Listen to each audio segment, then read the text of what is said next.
Saludos para todos, mi nombre es Juan Guerrero, soy asistente en la unidad de cuidados intensivos de niños del Centro Hospitalario Pereira Rosell.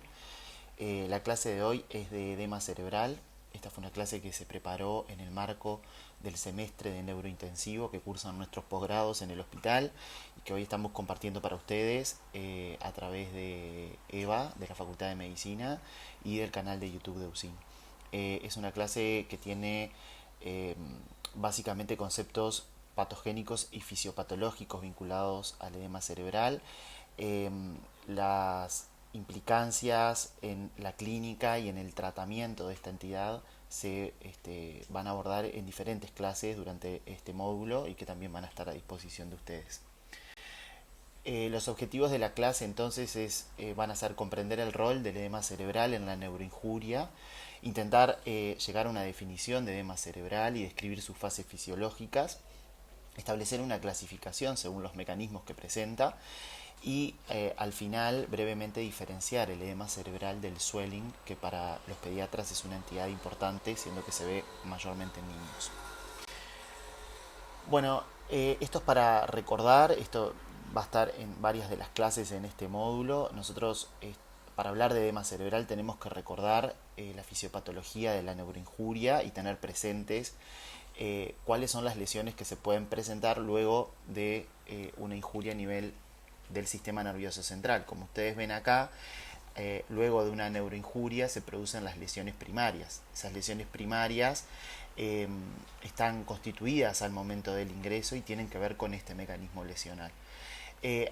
Luego de ellas existe una secuencia lesional en la cual se presentan las lesiones secundarias o la injuria secundaria, que son todos los procesos que están inducidos por la injuria inicial y que dentro de esas es que podemos ubicar, enmarcar al edema cerebral. ¿Qué es lo que sucede? ¿Cuál es la importancia de tener esta secuencia lesional presente? Es que minimizar esta injuria secundaria mediante prevención y tratamiento nos va a permitir mejorar el outcome del paciente.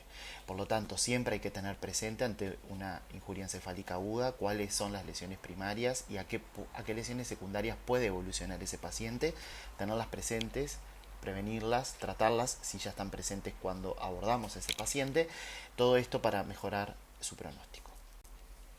Entonces, el concepto de edema cerebral es un concepto patológico, pero que también tiene una extrapolación clínica. ¿Sí? En realidad, la definición estricta es que es el acúmulo anormal de fluido en el parénquima cerebral que condiciona un aumento de su volumen. ¿Qué es lo que va a producir esto clínicamente? Un efecto de masa, y esto es lo que nosotros vamos a ver en los pacientes que tienen edema cerebral y que ahora vamos a revisar cómo se va a traducir. Además de esto, nosotros tenemos que saber que el edema cerebral tiene una clasificación anatómica, o sea que puede ser focal o puede ser difuso, y cuando es difuso, además puede ser uni o bilateral. Entonces aquí, hablando un poco de este efecto de masa y de su importancia a nivel clínico, patológico en el paciente, nosotros sabemos que el compartimiento intracraneal está contenido dentro del cráneo, que es una estructura ósea rígida e inextensible. Y que la dinámica de la presión intracraneana, que ya se abordó en la clase anterior con la doctora Andrea Rodríguez, se rige por la doctrina de Monro-Kelly. Esta doctrina lo que postula es que la PIC va a depender del volumen del parénquima cerebral, del volumen del flujo sanguíneo cerebral y del volumen del líquido cefalorraquídeo. Por lo tanto, estos volúmenes deberían ser constantes para mantener la presión intracraneana en un valor de normalidad. Cuando nosotros revisamos o graficamos los valores de volúmenes intracraneanos en relación a la presión, lo que estamos construyendo es una curva PV, donde la pendiente va a ser la diferencia entre el volumen y la presión, o sea, la compliance cerebral. Entonces, ¿cómo vamos a definir la compliance cerebral? Va a ser el volumen necesario para obtener un cambio de presión y va a corresponder a la capacidad adaptativa de la cavidad craneana para tolerar un incremento de su volumen. Entonces, nosotros podemos ver que en la curva va a haber dos fases. Cuando nosotros vamos viendo el aumento del volumen intracraneano, la compliance se va modificando ¿sí? Entonces va a haber dos sectores. Un sector inicial donde hay una alta compliance, es decir, baja pendiente, que es plana la pendiente, y donde se van a tolerar mejor los cambios de volumen. Pero a partir de un punto crítico va a haber va a haber cambios en la compliance con una relación exponencial y donde pequeños aumentos del volumen van a determinar un mayor aumento de la PIC. ¿Por qué decimos todo esto? Bueno, el edema cerebral se va a enmarcar dentro de lo que es el aumento del volumen del parénquima cerebral.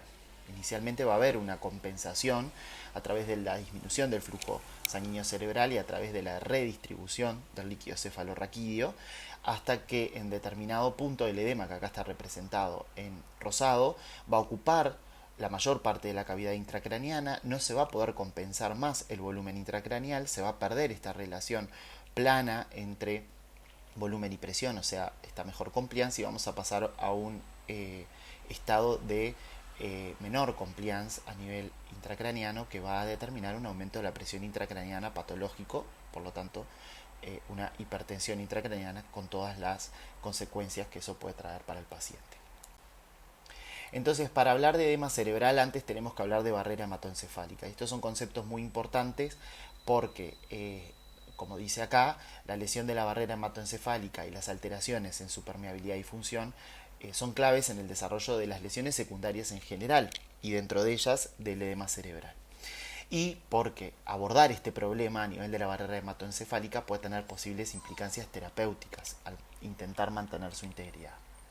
Entonces, ¿qué es lo que sucede? El sistema nervioso central requiere de un microambiente altamente especializado y controlado para su normal funcionamiento. Entonces, ¿qué es la barrera hematoencefálica? Es una barrera física que está especializada, que es semipermeable, que se ubica entre los capilares y el parénquima del sistema nervioso central, que regula el flujo de moléculas y asegura la homeostasis de ese microambiente para el correcto funcionamiento encefálico.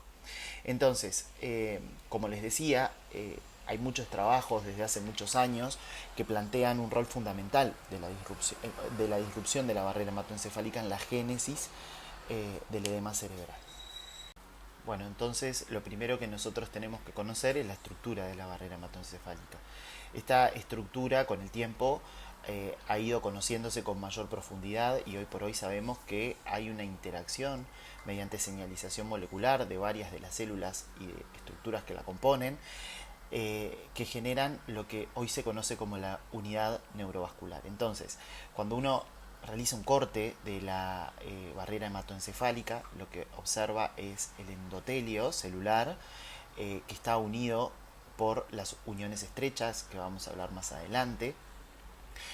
Por debajo está la membrana basal, sobre la cual se encuentran los pericitos, y por fuera de ella se van a ubicar los podocitos astrocitarios y la microglía. Entonces, todos estos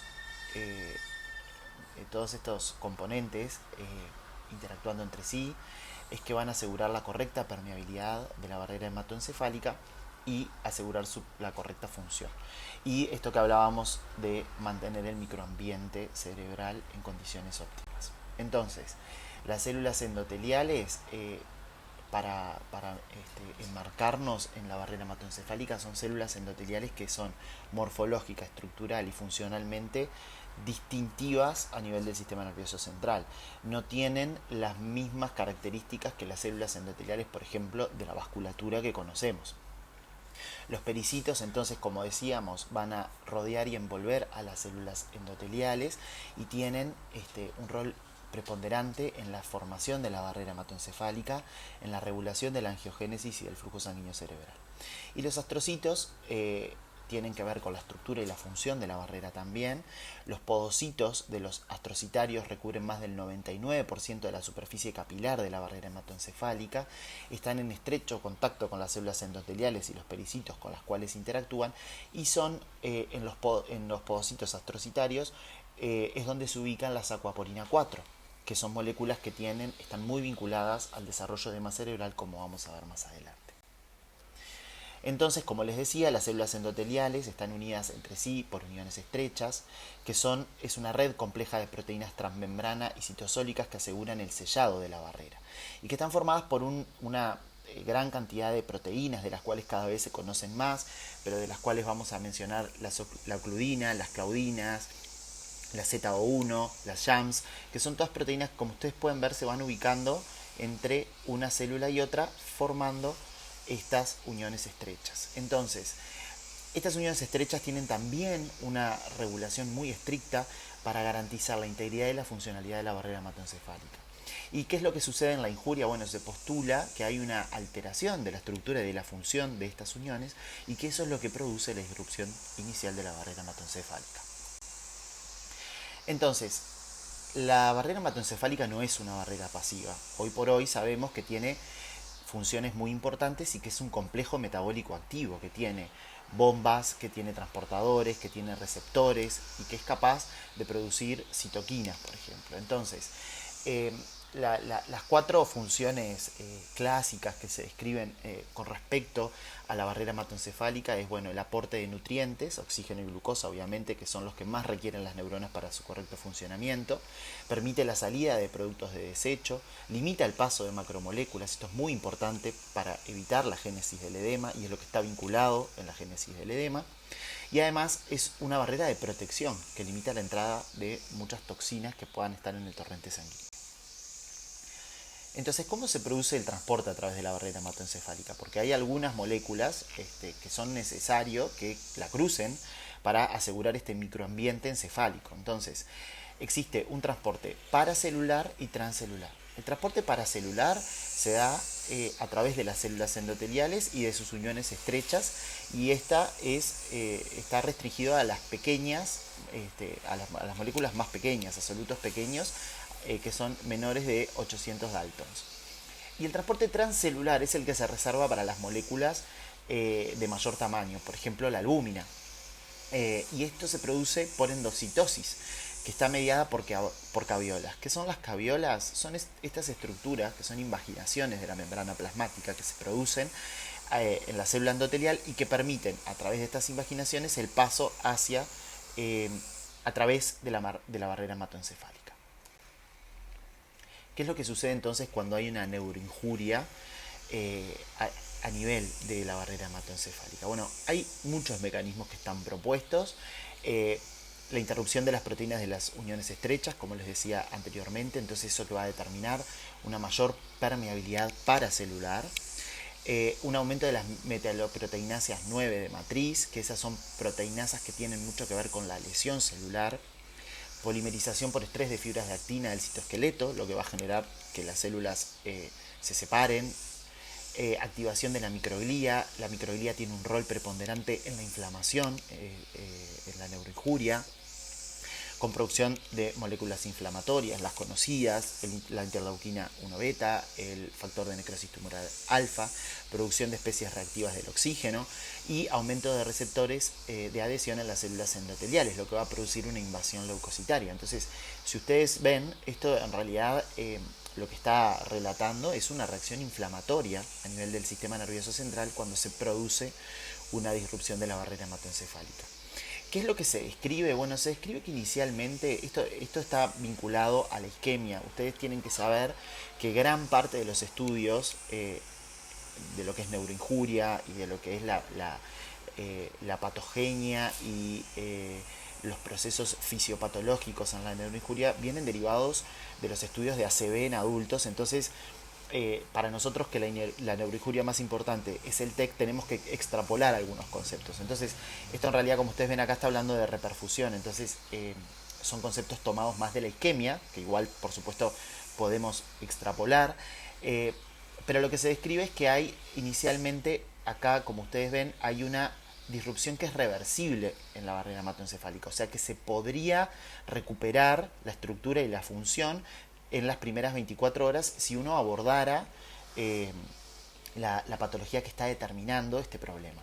Entonces ahí es donde hablábamos al inicio. Es importante la prevención y el tratamiento y también todo lo que está sucediendo actualmente a nivel de los estudios científicos, de encontrar algún target de tratamiento que pudiera mantener la barrera hematoencefálica íntegra y funcional. Pero después, bueno, se va a producir una disrupción irreversible luego de las 24 72 horas, que acá Como ven, ya es donde aparecen las metaloproteinasas, la liberación de todo lo proinflamatorio con edema, infiltración leucocitaria, y esto sí ya va a generar una injuria encefálica de peor pronóstico. Entonces, esta imagen en realidad lo que está mostrando es que cuando hay una lesión aguda del sistema nervioso central se va a estimular la liberación de neuropéptidos, que estos neuropéptidos algunos están caracterizados, otros no, y esos neuropéptidos lo que van a determinar es una inflamación del sistema nervioso central. ¿Qué va a producir esa inflamación? Bueno, vasodilatación y aumento de la permeabilidad en la barrera hematoencefálica, produciendo edema cerebral. Este edema cerebral, como decíamos al inicio, va a aumentar la presión intracraneana, va a disminuir la perfusión cerebral, va a determinar isquemia cerebral, y esto, bueno, a la larga va a determinar una injuria encefálica que podrá ser causa de muerte o de lesiones irreversibles a nivel del sistema nervioso central. Bueno, entonces acá pasamos a la segunda parte de la clase, que es, ahora vamos a hablar de la fisiopatología del edema cerebral. La clasificación, bueno, la primera clasificación corresponde al doctor Igor Klatzo, que fue en la revista Stroke en el año 1970, donde él planteaba la existencia de dos tipos de edema, el edema citotóxico y el edema vasogénico. Actualmente, en realidad, el concepto, la tendencia es a reconocer un tercer tipo de edema que fue planteado por Fishman, que es el edema intersticial. Y en realidad acá hay una precisión importante que ustedes podrán encontrar en los libros de fisiopatología, en los libros de neuroinjuria o en algunos artículos, y es que hay clasificaciones muy amplias en las cuales se mencionan otros tipos de edema como el osmótico, el hidrostático, el neurotóxico, el iónico, pero en realidad esos tipos de edema se refieren más a una clasificación etiológica en lugar de la base fisiopatológica, y por eso nosotros preferimos esta clasificación con los tres tipos de edema principal. Es simplificar, tal vez sí, esa es la discusión actual, pero es la forma más sencilla de comprender la fisiopatología sin entrar en disquisiciones que tal vez puedan confundir. En realidad, esos edemas que yo les mencionaba, hidrostático, neurotóxico, iónico, se pueden enmarcar dentro de estas clasificaciones más amplias que podría tener una implicancia para el tratamiento del paciente y para poder hacer más sencillo el tratamiento del paciente. Entonces, el edema vasogénico es el primer edema del cual vamos a hablar. El edema vasogénico, el paradigma de edema vasogénico es el neurotrauma, que para nosotros es la injuria encefálica más frecuente y más importante, es la que más vemos en nuestros pacientes. Otras causas de edema vasogénico, los tumores, otros tipos de lesiones inflamatorias, por ejemplo las infecciones, la hemorragia o las mismas convulsiones, por ejemplo el estatus epiléptico. ¿Qué es lo que sucede cuando hay una injuria de tipo traumática o cualquiera de estas que hemos mencionado? Se produce una disrupción de la barrera hematoencefálica, que ustedes lo pueden ver en esta imagen. La disrupción de la barrera hematoencefálica lo que va a producir es una fuga de líquido intravascular al espacio extravascular. Entonces, el edema vasogénico es un edema que se produce por aumento del volumen extravascular, esto es por definición. Por otra parte, está el edema citotóxico. El paradigma de edema citotóxico es la isquemia. Lo que se produce en este caso no es una disrupción de la barrera hematoencefálica, sino que hay un fallo de la bomba sodio-potasio ATPasa por falta de ATP. Eso va a producir un aumento del sodio intracelular y lo que se va a producir es un movimiento de agua hacia el espacio intracelular. O sea, el edema citotóxico se produce por aumento del volumen intracelular. Bueno, entonces en esta imagen lo que podemos observar es qué sucede en una situación de parénquima encefálico normal, una situación de parénquima encefálico con edema citotóxico y una situación de parénquima encefálico con edema vasogénico. Situación normal, tenemos una barrera hematoencefálica intacta con un líquido extravascular y un líquido intracelular que están normales, o sea que los movimientos de agua están bien controlados y hay un balance entre el fluido extracelular y el intracelular. Entonces vamos a tener una PIC normal. Cuando existe edema citotóxico, vamos a tener la barrera hematoencefálica intacta. Este es un concepto importante que mencionamos anteriormente, y lo que vamos a tener sí es un aumento del tamaño de las células, y esto es lo que va a determinar el aumento del volumen en el parénquima. Entonces tenemos una falla de la bomba sodio-potasio ATPasa que resulta en la pérdida de la hemostasis y que va a producir un influjo de sodio hacia las células y por supuesto, como sabemos, el agua sigue al sodio y se va a producir una hinchazón celular. Entonces, no va a haber cambios en la PIC en tanto no cambie sustancialmente el volumen intracraneano. Pero esto, como ya vimos, hasta determinado punto en el cual los mecanismos compensatorios van a estar desbordados y sí se va a producir un aumento de la presión intracraneana. ¿Qué sucede en el edema vasogénico? Acá sí tenemos un aumento de la permeabilidad de la barrera hematoencefálica y esto determinado por su disrupción. Acá, como pueden observar, está habiendo un paso de proteínas y de líquidos del espacio intravascular al espacio extracelular, con una acumulación de fluido a dicho nivel. Y las células en este caso en realidad van a estar un tamaño normal. Entonces, en este caso va a haber un aumento de la PIC por aumento del volumen extracelular. Bueno, esta imagen también es para recordar la ley de Starling, que nosotros siempre en una situación normal vamos a tener fuerzas que desplazan líquidos fuera de los capilares y fuerzas que lo retienen. El problema en el edema cerebral vasogénico es que lo que vamos a tener es una disrupción de la permeabilidad del endotelio y eso es lo que va a producir la fuga capilar.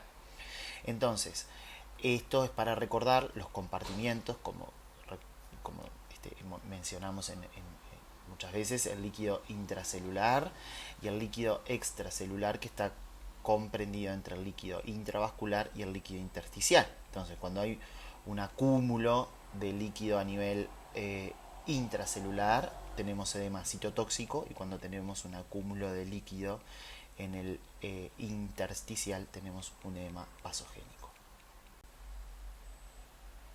Esta imagen lo que intenta representar es que los diferentes tipos de edema no son entidades totalmente disociadas, sino que muchas veces están relacionadas. Entonces, esto representado, como les decía, para la isquemia, pero siempre pudiendo extrapolar a otras causas de neuroinjuria.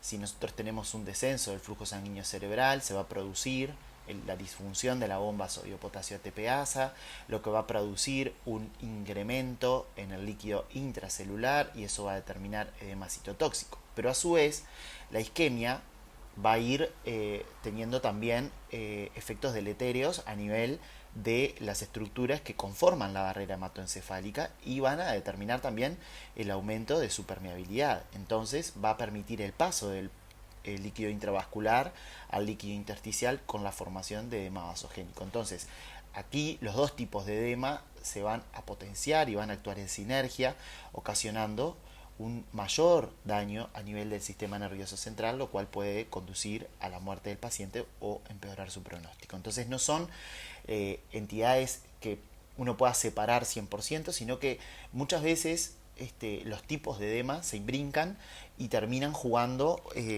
un rol sinérgico en lo que es la injuria secundaria. Bueno, esta diapositiva es para mencionar a las acuaporinas que, como les dije anteriormente, son un potencial blanco terapéutico para el tratamiento y la prevención del edema cerebral.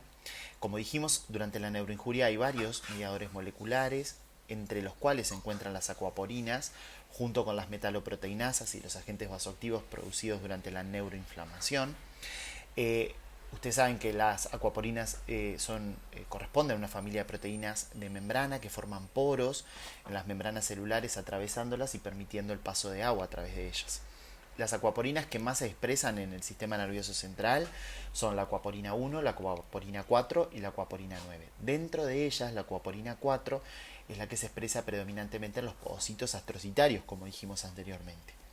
Varios estudios lo que han demostrado es que la regulación de las acuaporina 4 a nivel de la barrera hematoencefálica está alterada en la injuria cerebral aguda y que tanto su up-regulation como down-regulation pueden tener implicancias en la génesis del edema cerebral. Cuando hay de más, lo que podría suceder, a lo que podría predisponer es al edema citotóxico, permitiendo el paso de agua hacia las células. Y cuando hay menos, predispondría al edema vasogénico, porque lo que haría sería mantener el líquido en el espacio intersticial. Entonces, junto con esto también se ha visto en algunos estudios moleculares que cuando se trata o se resuelve el edema cerebral, los canales de acuaporina 4 vuelven a su estado basal. Y esto es lo que plantea que, bueno, que podrían ser un blanco terapéutico, como les decía al inicio. Bueno, y para terminar, dos conceptos, el edema intersticial y el swelling. El edema intersticial, en realidad, como les decía, es un edema que se incorpora, es un tipo de edema que se incorpora más adelante en la clasificación y que no corresponde a la clasificación inicial. Esto es para recordar que la barrera hematoencefálica es diferente según el espacio que se considere dentro de la bóveda intracraneana, y que en realidad nosotros, al tener una barrera hematoencefálica de características distintas, la génesis del edema cerebral probablemente también sea distinta en comparación a los que estuvimos hablando. Entonces, ¿cuándo se va a producir edema intersticial? Bueno, siempre en el contexto de la hidrocefalia, o sea, en un aumento del líquido en el sistema ventricular. ¿Qué es lo que va a suceder? Bueno, como todas las hidrocefalias, nosotros sabemos que puede ser por incremento de la producción de líquido cefalorraquídeo, por descenso de su absorción o por obstrucción. En cualquier caso, lo que se va a producir es un paso de líquido cefalorraquídeo hacia el espacio intersticial, o sea, una fuga hacia el espacio intersticial. Y ese incremento del flujo transependimario va a generar un aumento del volumen del parenquima cerebral y volvemos al mismo concepto inicial de compliance cerebral hasta cierto punto, donde no se puedan compensar más los aumentos de la presión intracraneana y allí pasemos a un estado de menor compliance con hipertensión endocraniana. Y esta es la explicación de por qué algunas hidrocefalias, sobre todo las obstructivas, pueden generar hipertensión intracraneana si no se resuelve la causa que está obstruyendo el normal flujo de líquido cefalorraquídeo. Bien, y por último, diferenciar el swelling o hinchazón cerebral de los otros mecanismos de edema cerebral que estuvimos mencionando. Primero, una aclaración importante: en la literatura anglosajona se refieren a swelling como sinónimo de edema cerebral y es importante no confundir el término a como lo utilizamos nosotros, que en realidad lo utilizamos para describir este fenómeno vascular. O sea, lo que se produce es, luego de la neuroinjuria, en forma precoz, esto es de instalación precoz, se ve prácticamente inmediatamente a que se producen los fenómenos de injuria, sobre todo en el trauma, se produce una pérdida de la autorregulación cerebral que conduce a vasoplegia y vasodilatación difusa del árbol vascular cerebral con un aumento del volumen sanguíneo cerebral. Por lo tanto, el mecanismo que genera aumento de la presión intracraneana por aumento del volumen cerebral, en este caso, es por aumento del flujo sanguíneo cerebral, por pérdida del tono de la vasculatura cerebral. Entonces, lo que se va a producir es un aumento del líquido intravascular. Acá no va a haber ni fuga al intersticial, ni paso del intersticial al intracelular. Acá simplemente va a aumentar el volumen que hay dentro de los vasos sanguíneos cerebrales por una disminución del tono y aumento de su diámetro, de su capacitancia. Entonces, esto es importante para los pediatras porque el swelling se ve mucho más frecuentemente en niños y en adultos jóvenes, haciéndolo una entidad que es muy importante para nosotros, que después van a ver en las clases de imagenología y en las clases de trauma encefalocraniano con la profesora Alicia García. Bueno, entonces, para terminar, las conclusiones de esta clase son que el edema cerebral es una lesión secundaria producida en la neuroinjuria que puede conducir a hipertensión intracraniana con las consecuencias clínicas que eso va a tener sobre el paciente. La lesión de la barrera hematoencefálica y sus alteraciones en la permeabilidad y función son claves en el desarrollo de las lesiones secundarias, como vimos. El edema vasogénico se produce por la disrupción de la barrera hematoencefálica y el paradigma patogénico es el trauma encefalocraniano junto con otros tipos de lesiones, como también vimos. El edema citotóxico es con barrera hematoencefálica indemne y es característico de la isquemia. Y recordar que el swelling es un fenómeno vascular de instalación precoz. Bueno, esto ha sido todo. Cualquier duda estamos a su disposición. Y vamos a adjuntar material de lectura en el EVA para que puedan ampliar un poquito este tema. Y bueno, cualquier cosa a las órdenes. Saludos para todos. Chao.